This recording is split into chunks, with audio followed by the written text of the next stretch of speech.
Buenas irmãs, aqui é Roberto Simões, do site Eu Contemporâneo, e estamos aqui para conversar hoje sobre uma questão no qual me levantaram em relação à mercantilização do yoga, o marketing do yoga. Mas para entender isso, né, a ideia do yoga vendido, né, a gente tem que se remeter à Índia, né, virado do século XIX para o XX, quando ainda colônia dos ingleses, os próprios yogis, e isso é uma história grande, né, talvez num outro vídeo a gente possa abordar isso, começaram a comercializar o yoga e a medicalizar o yoga. Então, um grande produto de marketing do yoga é a sua veia é, medicamentosa, vamos dizer assim, ou seja, o yoga para cura de alguns sintomas, seja psíquico ou físico. Então, foram os próprios indianos, não foi o yoga em contato com o ocidente, europeu, não sei o que deturparam isso. Os próprios yogis fizeram, na verdade, se for retomar ao yoga medieval, esse início da medicalização dele já começa na junção dos Hatha Yogis com a Ayurveda, por exemplo, já tinha esse cara. Então não é algo moderno a medicalização e também não é ocidental, mais indiano. O yoga serviu como uma bandeira nacionalista para a Índia ser vista, sobretudo para o país que o colonizava e, obviamente, para a Europa, né? A América ainda não existia com tanta força como é hoje. A Índia, então, forte, né? E com uma história muito maior até do que o país que os colonizava. Dito isso, a gente tem que pensar o seguinte: seja você um iniciante no yoga e está falando assim, nossa, que papo louco, eu queria só aprender um asana, né? Com a melhor técnica para respirar. A gente fala isso em outros vídeos, mas até para você iniciante ou você avançado, obviamente no yoga tem mais tempo, esse vídeo vai te ajudar a te contextualizar no meio onde você está inserido. Então, assim, os estudos e as práticas do yoga vão fazer você perceber melhor o yoga no qual você professa, ou a linha ou escola no qual você está inserido. Tá? Então me acompanha na minha linha de raciocínio. Assim, todos os yogas com prescrição de posturas, né? Respiratórias, limpezas, né? Ou seja, que tenha corpo, sobretudo e não somente, ele é herdeiro dessa escola, desse método, dessa linhagem chamado Hatha Yoga, que vai surgir entre o século X, século XV ali, depois de Cristo, na Índia. Portanto, é o Hatha Yoga. Né? O Hatha Yoga é um nome genérico que a gente dá para todos esses tipos de yoga que existem, onde há postura, onde há respiratório, onde, entenda, o corpo é um meio para você alcançar esse tal estado de yoga, né? O Zen, Nirvana para os budistas, né? No yoga vai chamar de Samadhi ou Kaivalya. Então, qualquer prática de yoga no qual tem o corpo como essa base, ele é Hatha Yoga. Ele é Hatha Yoga. Pode ser, para alguns mais tradicionalistas, um Hatha Yoga meio ralé, outro mais forte. Claro, vai ter uma luta por qual Hatha Yoga é mais verdadeiro. E essa é a ideia desse vídeo aqui. Porque a gente pode pensar o Hatha Yoga como uma preparação para outros yogas, entende? Esse é o segundo patamar do nosso Black. Ele é uma preparação para um outro yoga, então faz posturas respiratórias, limpezas, mantras, não sei o que, não sei o que. Aí eu sento para meditar. Esse é para a pessoa mais espontânea do yoga, que está chegando, está um tempão, mas pensa de um yoga um pouco mais superficial. É essa forma de pensar que ele entende. Que as posturas, portanto, o corpo, deve ser de uma certa forma purificado, exorcizado, preparado, para então eu entrar no estado de yoga. Essa é uma forma de ver o yoga, é uma forma de ver colonizada, porque você presta homenagem a uma espécie de um yoga ancestral real. O nome que se dá no meio do yoga, para você já ter um pouquinho mais de tempo, é Raja Yoga. Então, o Hatha não é uma preparação para o Raja. Olha, a palavra Raja significa real ou nobreza. Então, o yoga do corpo prepara para o yoga real.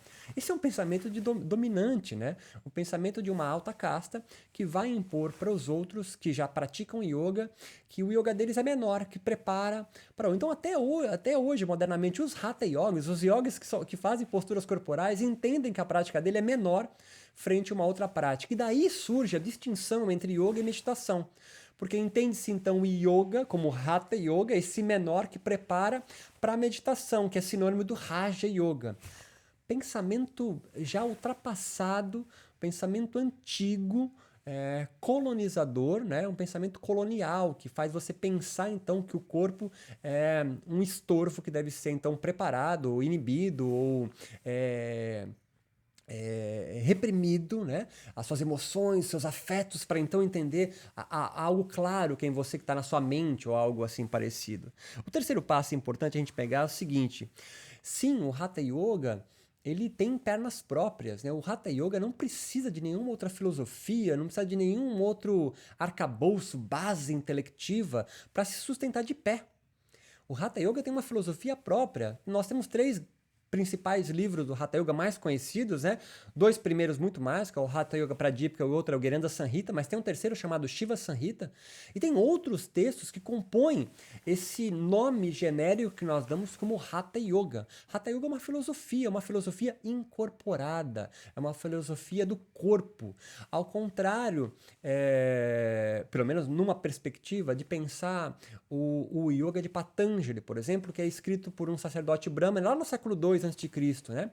Que é um yoga no qual não tem descrição de postura, não tem quase muito blá sobre respiratórios, ele é muito ligado à parte moralista, ele te dá regras de vida, te mostra por que você sofre e te dá 8 passos para você sair do sofrimento. E as posturas respiratórias estão ali no meio, mas são uma forma de preparar você. Daí que surge a ideia, então, do Hatha ser algo menor. Então, assim, você pode pensar, então, o Hatha Yoga, e deve pensar, aqui eu estou propondo ele, como uma filosofia absolutamente completa, mas entenda, ele é uma filosofia aberta e não uma filosofia fechada. Entende o que eu quero dizer? Esse eu acho que é o meu último patamar, penúltimo, tem mais um.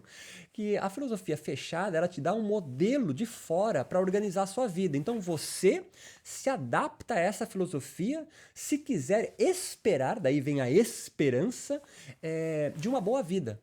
Então, um exemplo clássico é a leitura da grande maioria dos cristãos, não todos, mas a grande, você pega um Paul Tillich, por exemplo, ele não pensa assim, um teólogo protestante. A grande maioria dos cristãos, os cristãos espontâneos, né, vão entender a Bíblia, né, a sua escritura sagrada, como perfeita em si mesma, fechada, olha o nome fechado, que então vai dar um modelo para seguir. Se eu seguir esse modelo, os 10 mandamentos, não cometer os 7 pecados capitais, etc., você fez primeira comunhão, sabe disso, eu vou ter a boa vida. Se não for nesta, vai ser numa outra geografia espiritual sensível, o céu, nosso lar, onde você quiser entender que seja. Agora, o Hatha Yoga é uma filosofia aberta, ou pelo menos deveria ser pensada também como uma filosofia aberta. Filosofia aberta significa o seguinte: ela não impõe a você uma organização de fora, mas ela te dá ferramentas para você construir a sua própria solução criativa para os problemas que apresentam na sua vida. Então entenda, como que você acha, esse aqui é o último rolê, que é mais fácil vender um modelo de yoga? Um modelo que eu já dou tudo pronto e aí você só segue. Então, é tipo livro de consulta. Eu tenho esse problema aqui. Ah, faz esse asana. Eu tenho esse problema aqui. Faz esse respiratório. Eu tenho esse problema aqui. Ah, faz isso aqui. Ah, você está vivendo muito apegado, muita vez. O Hatha Yoga vai fornecer para você uma caixa de ferramentas, portanto, uma filosofia aberta. Você vai aprender com o Hatha Yoga, ou deveria aprender com a filosofia do Hatha Yoga, e onde estão, então, asanas, as posturas, respiratórios, kriyas e não sei o quê, onde o Pradipika e o Granda Samhita são dois grandes manuais, mas muito mais do que manuais, eles são uma filosofia. O Hatha Yoga, então, é uma filosofia do corpo, incorporada ou corporificada. Claro que nós, de tradição judaico-cristã, pensamos sempre o corpo como algo impuro, né? Um saco de bilis, fezes, urina, que deve ser purificado, exorcizado, para então alcançar algo perene, que não muda em mim, a alma eterna próxima de Deus. Mas o corpo está próximo de Deus no Hatha Yoga. O corpo não é um empecilho no Hatha Yoga, mas ele é o único veículo para.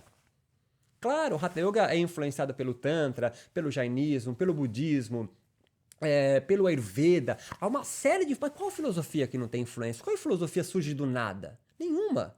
Então dizer, o Hatha Yoga ele é meio vira-lata, porque ele tem muitas influências. Mas qual filosofia que é pura? Ah, talvez de Hitler, né? Então entenda que todos nós temos um histórico e a filosofia aberta, seja ela qual for, estou propondo aqui pensar o Hatha Yoga não como subalterna, vira-lata de uma outra que prepara apenas para, mas ela completa, ela é inteira. Ela não deve nada a ninguém para se sustentar de pé. Então, qual que você acha que é mais fácil vender? Um tipo de yoga que traz um modelo pronto a seguir, ou um tipo de yoga que faz assim, cara, eu vou te dar umas ferramentas, mas tu vai fazer tua correria. Ah, mas e para esse tipo de problema, o que eu faço? Então, não sei, cara. Você é único e singular. Como que eu posso fornecer para você uma resposta? A gente pode dialogar, mas a resposta, a solução criativa vai ser você que vai resolver. Ah, na questão de marketing é muito mais fácil eu vender um yoga medicalizador. Não um yoga que vai permitir a você a pensar por si próprio, andar sobre suas próprias pernas. Então é mais fácil vender um yoga que é caminho, um yoga que vai fazer você peregrinar para uma trilha que te traz esperança de um bom lugar, igual o pensamento judaico-cristão para as pessoas mais comuns. Agora, o que nós estamos propondo aqui, pelo menos eu estou te colocando aqui, não sou eu, há muitos métodos de yoga que propõem o Hatha Yoga, então, não como um remédio, né? Não como um modelo pronto a seguir, mas como uma ferramenta, uma filosofia, então, com F maiúsculo, a gente pode pensar assim, no qual você cria as ferramentas para resolver os problemas da sua vida. Então, qual a relação do marketing com isso tudo? Cara, se vende muito mais fácil um modelo a seguir do que uma formação de yoga, né? Um tipo de yoga, uma escola de yoga, uma prática de yoga, enfim, no qual vai fazer você buscar as soluções dos seus problemas, ou seja, organizar a sua vida não de fora, mas de dentro. Então aqui eu espero ter respondido a pergunta sobre mercantilização do yoga e a medicalização do yoga. Ela não tem nenhum problema em si, contanto que você entenda que você pode pensar o Hatha Yoga como uma filosofia completa, não devedora de nenhuma outra, e que vai organizar sua vida de dentro e não de fora. Muito obrigado pela paciência, que é um vídeo mais cabeçudo, mais chatinho, mas eu acho ele importante. E para você que curtiu, assina o canal, aperta o sininho, os bagulhinhos aí, para você saber dos próximos vídeos que estejam acontecendo. É corajoso? Vai para minha plataforma EAD, você vai ter esse curso inteiro lá. É uma plataforma de baixo custo, valores bem acessíveis para você. Tá sem grana? Acessa meu podcast O Contemporâneo, lá tem cursos inteiros de graça para você. Quer ler mais? Entra no meu site ocontemporâneo.com, tem tudo na descrição desse vídeo aqui. Você vai encontrar textos meus falando sobre isso e muito mais. Espero que tenha contribuído. Meu nome é Roberto Simões, no site O Contemporâneo.